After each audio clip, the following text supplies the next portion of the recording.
Bom dia, pessoal. Meu nome é Renan, eu atuo como dev já faz 3 anos.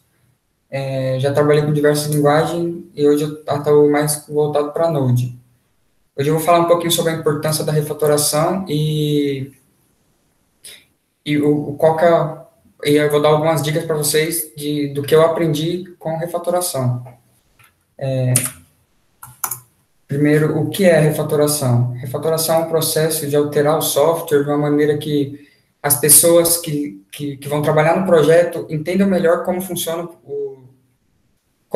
aquele projeto, que elas não percam tempo tendo que perguntar ou pesquisar que seria certas funções, ou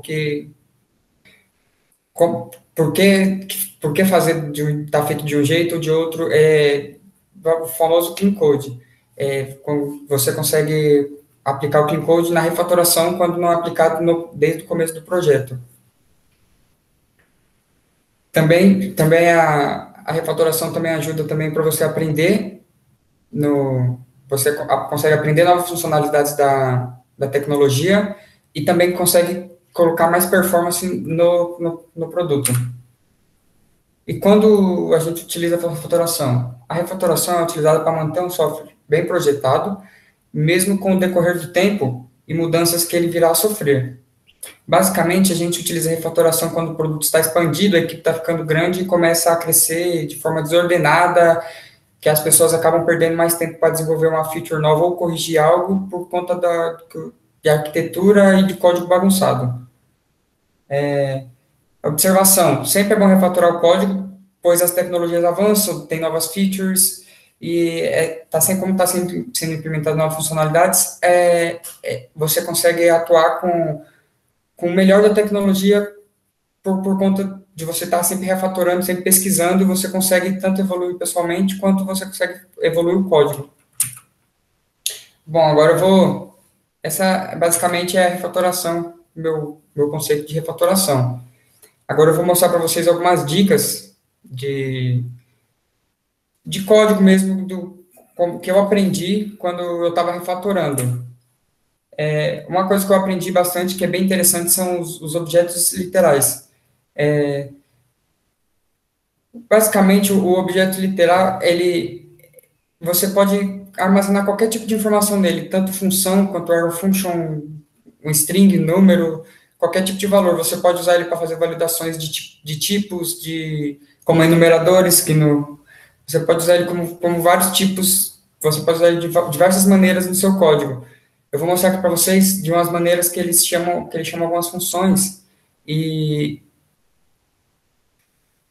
ele chama algumas funções e ele vai mostrar, e vou mostrar para vocês a diferença de como que ele ficaria com if, com switch, esses tipos. Aqui a gente tem um caso que a gente vai verificar um nome, depois eu troquei esse negócio, mas ele tem um exemplo dele usando o if e else, e tem um exemplo dele usando um switch. Nessa função aqui, a gente recebe por parâmetro um function e um name. Ele tem um name bad, depois eu vou explicar para vocês por que esse bad e por que do good, mas, a princípio, aqui é só o if else. O if else, quando a gente está usando ele em memória, a gente acaba não percebendo, mas quando ele começa a fazer essas validações, ele vai ocupando mais espaço em memória. O else e o else if, eles têm a mesma função em memória, eles vão trabalhar da mesma maneira. Então, quer dizer que se eu colocar um if e else, ele vai fazer, digamos, duas validações ao invés de, ele vai fazer essas duas validações, no caso. Então, ele vai ocupar mais espaço em memória, mais tempo de performance na sua aplicação. O switch também funciona da mesma maneira. Ele acaba sendo mais performático com o if else, mas não é tão performático ainda em aplicações grandes. Aqui tem um exemplo de como ficaria com uma função com objetos literais. As três fazem as mesmas coisas, porém, com objetos literais ele fica mais performático e acredito eu que o código fica mais limpo, né, na minha opinião. Por trabalhar em diversos projetos, já eu acabei tendo bastante dificuldade com alguns if-elses que a pessoa criava, que era muito grande, e que a gente não sabia quando começava o if e quando terminava, que era bem complexo, assim, os projetos, e era muito grandes e acaba ficando muito trabalho. Aqui eu coloquei um objeto literário bem simples, mas ele atua dessa mesma maneira aqui, ele vai funcionar para todos os tipos que você precisar fazer qualquer tipo de validação. Aqui a gente, no caso, a gente só criou um objeto mesmo com reverse name badge, que é o nome da função que a gente vai receber, igual funcionava antes, e a gente passa aqui no o func, que é o nome da função, e quando ele acessar esse objeto aqui, ele vai pegar esse cara aqui que vai retornar. Isso aqui basicamente é os objetos literais, ele é mais performático do que o próprio if else, por conta que quando ele vai acessar, ele não vai validar todos os itens, ele vai acessar direto a propriedade que você está passando ali. Caso não tenha, ele vai estourar um erro, você pode tratar esse erro com try catch mesmo e deixar um valor padrão, tipo um switch, só que dentro de um try catch. Agora eu vou falar um pouco sobre imutabilidade. Não sei se vocês já pegaram. Aqui vou mostrar para vocês por que do reverse name badge. Esse aqui parece que é um código para a gente inverter, ao colocar, no caso aqui, um nome, mas inverter uma string. Pegar ABC e transformar em CDA. Porém, esse código aqui parece que ele não tem nenhum problema. Ele não tem nenhum problema, mas na aplicação, quando ela estiver rodando, se a string for muito grande, ele pode sim gerar problema por conta dessa concatenação aqui. Por conta do que a string é imutável, ele não concatena. Ele vai adicionando mais variáveis no memória. Então, se você tinha a variável com o nome A, aí depois ele vai ter uma com A e uma com AB, e depois uma com ABC, e vai ter as três ali ao mesmo tempo. E se você estiver tratando de uma string muito grande para fazer concatenação, ele não é tão recomendado por conta de que ele vai ocupar mais espaço de memória e pode dar o famoso erro do Stack Overflow. Agora eu vou mostrar para vocês aqui como ficaria de um jeito, se a gente, no caso, se a gente não fosse usar os reverses do próprio nativo do Node, né? Se a gente fosse usar o ponto reverse, que funcionaria do mesmo jeito. Se caso como a gente está procurando performance, como esses métodos eles são criados direto na linguagem, eles são um pouco mais lentos do que a gente usar diretamente um for. Como a gente está, no caso, buscando uma performance ou algo novo para a gente aprender, a gente faria com for. Mas tem esse problema que eu acabei de falar para vocês. Se a gente quisesse fazer de um jeito melhor, a gente jogaria tudo dentro de um array. Por conta do array ser mutável, você consegue dar um push adicionando os valores, e no final você dá um join, ele vai ter o mesmo resultado, só que, porém, ele não vai ocupar tanto espaço em memória quanto ocupou com o string, por conta de que ele não vai ficar adicionando esses valores em memória. Claro que depois o garbage collector, ele limpa esses valores da memória, porém, em tempo de execução ali, ele pode ser que ele quebre, sim.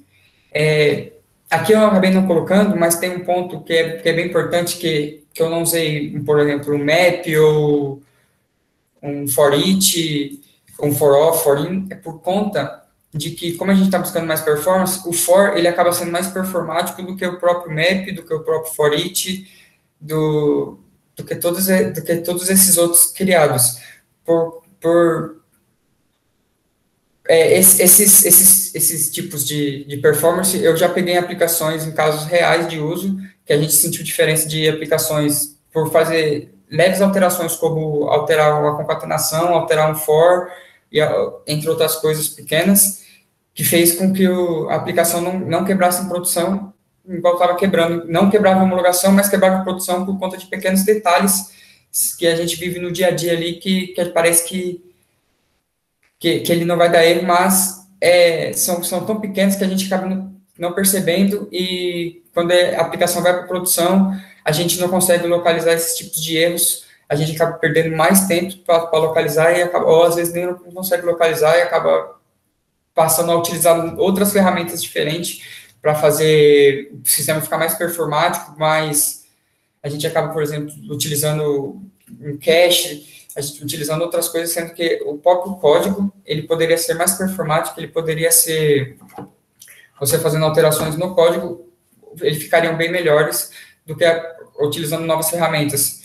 Uma vez, num projeto, a gente pensou em colocar um cache, só que era a equipe que cuidava da parte de DevOps era pequena. Então, a pessoa ter que cuidar de todos os servidores, dos microserviços que tinha, ainda mais cuidar de um servidor para um Redis, ela ficaria sobrecarregada, porque ela cuidava de uma equipe muito grande, de uma empresa bem grande. E aí a solução que a gente teve, para a gente não utilizar Redis, foi procurar começar a refatorar o código e achar esses pequenos detalhes que melhorou a aplicação de coisas que levavam 5 segundos, passou a levar 2, por pequenos detalhes assim que a gente acabava não considerando na hora que a gente estava codando. Aqui vai umas outras dicas agora sobre o const e let.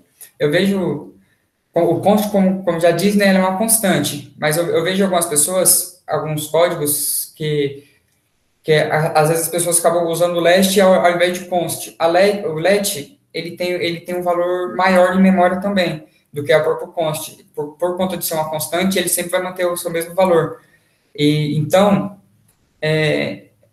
nesse exemplo 1 aqui, às vezes a pessoa ela cria um objeto e coloca como let, pensando que se ele precisar fazer uma alteração como new string aqui, ele pensa que se ele tiver como const, ele não funcionaria. Ele funciona assim, e é até recomendado, caso você for fazer, você usar como const, porque se você usa let, quando você for alterar, no caso, o valor do objeto, não o valor dos seus respectivos, se for dos seus filhos aqui dentro, no caso. Se for alterar os valores dos filhos, pode ficar como const mesmo, igual nesse segundo objeto aqui. E o interessante do objeto é que ele também é mutável, por isso que a gente consegue alterar seus valores de dentro, e a gente consegue alterar também, ou a gente consegue adicionar mais propriedades dentro, como nesse segundo exemplo só tinha string, eu consegui fazer a alteração dessa string, e depois eu consegui fazer ele adicionar o object.number, que ele não existia, e eu acabei adicionando aqui, e ele funciona certinho. Não é, caso você for utilizar tipagem, isso aqui vai dar problema para você, por conta de ele não existir, mas se você estiver usando somente Node, ele funciona perfeitamente. Agora, a let ela é um tipo totalmente diferente da const, né? Pois com o let a gente consegue alterar o seu valor, contanto que esteja dentro da mesma função, que esteja dentro do mesmo escopo, a gente consegue alterar seus valores. E basicamente é isso do let. O var eu não vou falar muito, porque o var não é tão recomendado mais, por conta dele ser global. Como eu posso dizer, quem já trabalhou com outras linguagens como C Sharp, Java, sabe que tem o var, e o var, normalmente, dessas outras linguagens, ele guarda um monte de tranqueira, por conta dele não ter tipo, ele vai acabar guardando, ele é todos os tipos, então ele acaba tendo mais espaço ainda em memória, por conta dele também ser global, ele também acaba ocupando mais espaço, e a gente sempre quer fazer uma aplicação com melhor escrita e mais performática também. Agora eu vou dar uma dica aqui que eu já vi em alguns códigos, que as pessoas, quando criam algumas funções assíncronas, e ela vai retornar direto o seu valor quando ela for fazer uma pesquisa, por exemplo, vai fazer um create no banco de dados, ela acaba colocando direto um await no return. Um return await, no caso. Não é necessário você colocar o return await por conta quando a gente for retornar, quando a gente usa esse return aqui da própria função e retorna direto, ele acaba guardando, acaba fazendo a função do await e acaba guardando também o seu retorno. Então, se você acaba utilizando o return await, você não precisa mais utilizar desse tipo assim, por conta, acho que fica melhor de você ler o código, e querendo ou não, a gente já sabe que a função, como ela é a função assíncrona, se a gente tirar o async dali, ele vai quebrar, então, se caso você for testar, ele não vai funcionar, Ele pode, dependendo se você tiver um ES20 configurado ou um standard de JS, ele vai mostrar para você que está erro por conta de que ele está esperando um retorno assíncrono e, no caso, a sua função não é assíncrona. Tem um outro, como eu já disse para vocês, o if else, eles acabam tendo o mesmo valor de memória. Então, se a gente for fazer, quando ele está rodando a aplicação, se a gente usa um if e usa um else, no caso, nesse caso aqui, ó, a gente usa um if e um else, ele acaba o valor que tem aqui em memória vai ter aqui também por conta dessas validações, assim. Como posso dizer? Para você transformar a sua aplicação mais leve, mais performática, compensa mais, como essa função aqui ela é bem simples, e como ela é bem simples, você pode acabar removendo o else, e você pode acabar removendo o else de seu return, porque como ele vai retornar aqui de cima já, ele não vai precisar o de baixo. Então, a aplicação, são esses pequenos detalhes que fazem a diferença. Caso você não vai retornar um valor, você vai adicionar um valor em uma variável ou algo do tipo, é recomendado que a gente crie uma outra função, no caso, uma função que retorne desse jeito aqui para ocupar menos espaço, para ocupar menos tempo de aplicação ali em desempenho. Bom, tem alguns outros pontos que eu acabei não colocando, mas que eu vou falar aqui para vocês, que é o do console log. O console log, na aplicação, ele é um ponto bem crítico de se comentar, por conta de, quando você está rodando na sua máquina local, ele funciona bem, só que quando você coloca os console logs em produção, dependendo da máquina que você configura, ele acaba quebrando a máquina, porque o console log ele tem várias coisas nele, não é só um logger, ele tem você consegue fazer várias coisas com o console log. É recomendado, quando você vai utilizar um console log, você vai usar um logger para a sua aplicação, você usar algumas ferramentas como o CloudWatch, mas é recomendado também que você configure algum logger específico de alguma ferramenta de logger na sua máquina, na sua aplicação, porque ele é mais leve e ele vai trabalhar diretamente com o logger. Ele não vai trabalhar, ele vai acabar não atuando com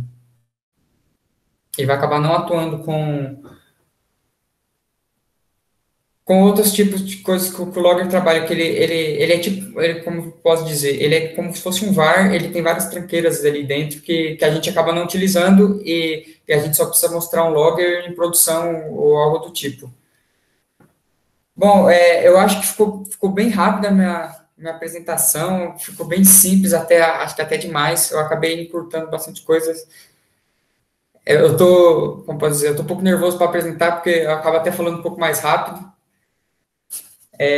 Não sou acostumado, não sei, eu não consigo montar muitos slides, não consigo montar essas coisas, mas acredito que a gente pode abrir perguntas para vocês tirar dúvida. Eu acho que fica melhor se vocês perguntarem para tirar dúvidas, que eu consigo falar melhor sobre certas dúvidas de pessoas. Isso aqui foram alguns exemplos que eu passei, que eu tive em situações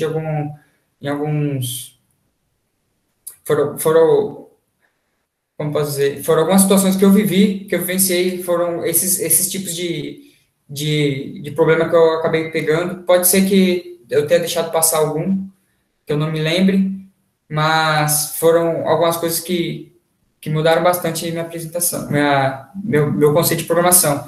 E outro ponto também que eu estou lembrando é que eu acabei de lembrar agora, que eu acabei não coloquei na apresentação, que é você colocar sempre desestruturação na aplicação. Quando a gente